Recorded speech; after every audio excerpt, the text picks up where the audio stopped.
here. What's up, everybody? It's your favorite I'm Kinda Like Swamp Thing, but a little bit different favorite nerd. And today we are looking at the Marvel Legends Build-A-Figure Man-Thing.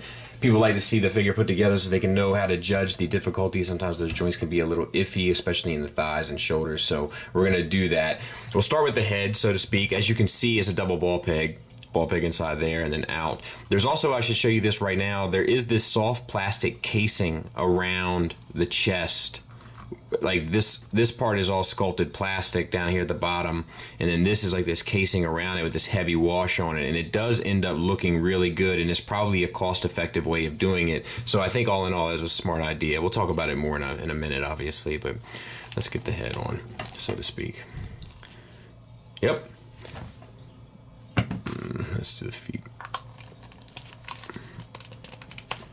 No problem. No problem. Well, less problem than I would have initially thought. What was going on with me there? Good to go. I'll get him cleaned up. We'll take a look at him. So, before we get into this guy, I have to say there won't be any skit today because I had to go back and reshoot the figure review because apparently I didn't record it when I shot it. It's happening more and more often. Do you know what the definition of insanity is? Doing the same thing over and over again, knowing the result and expecting a different one. I feel like that's where I've been recently. Like, I'm not double checking to make sure it's recording. And this button is very sensitive, the record button on this camera, and it's just like I'm hitting record like twice when I think I'm hitting it once. So like I have like these little short clips when I go to import it. I think I've got the footage and I don't. So I don't know. I should be paying attention to detail, and it's frustrating. So anyway, you saw the double ball peg inside. Unfortunately, there's still not a lot of range you get out of it. So you get over to the left that far, and then over to the right that far. You get up to about there and down to there. The head detailing is the red is like a pearlescent red. It looks very good. And then we have this brown that has a wash on it, and it might even be dry brush on top of it. I can't tell. And then the head, the green bits, like the same sort of detailings are throughout. So it has a heavy green wash on it, and then it looks like a dry brush of this like olive green on top of the more like seaweed looking stuff like down in here. That's actually airbrushed, but down in here it's the same thing, but we'll talk about it. So waist swivel, no problems there. He does have an ab crunch, but he's so top heavy that it's not ratcheted, that it just kind of flips back and forth. It does pose a little bit of a problem when you go to pose him because he is top heavy, because he ends up falling forward on his ab crunch, where he's pretty well balanced if it's standing straight up. Once again, it won't be really an issue once you have him posed, you know, in place properly, but it can be frustrating just when you're trying to get poses and stuff because it has a tendency to flop forward and then the whole figure flops forward. But the ab crunch does get you down to there and then back to there, so a decent range. We have a disc hinge shoulder, which gets you up to here and down to there and around.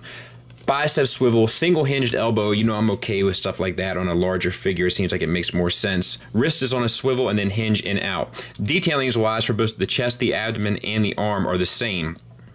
It's this base green with a dark green wash applied, and then on the seaweed it's like a dry brush of an olive green.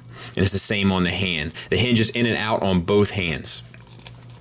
For the pelvis, that's the one part where we have a little bit different. We have this softer piece of plastic that's glued on, and it does look like it has like a dry, not dry brush, but like a, what is that called? What am I thinking about here?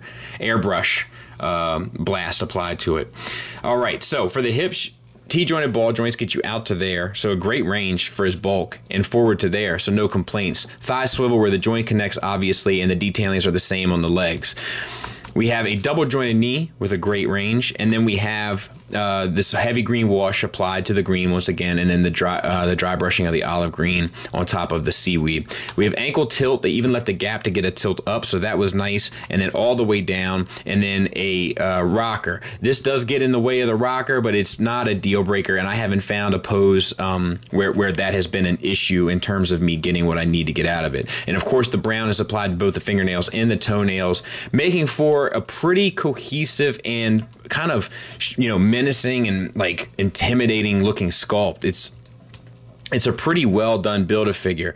Unfortunately, he is very heavy, which is nice in hand, but it does pose some problems with the ankles, which are a little loose. you know, like that ankle there is a little loose, and then of course what we talked about, the ab crunch, which makes him want to topple over. But all in all, a pretty nice size comparison wise. There he is with Bullseye.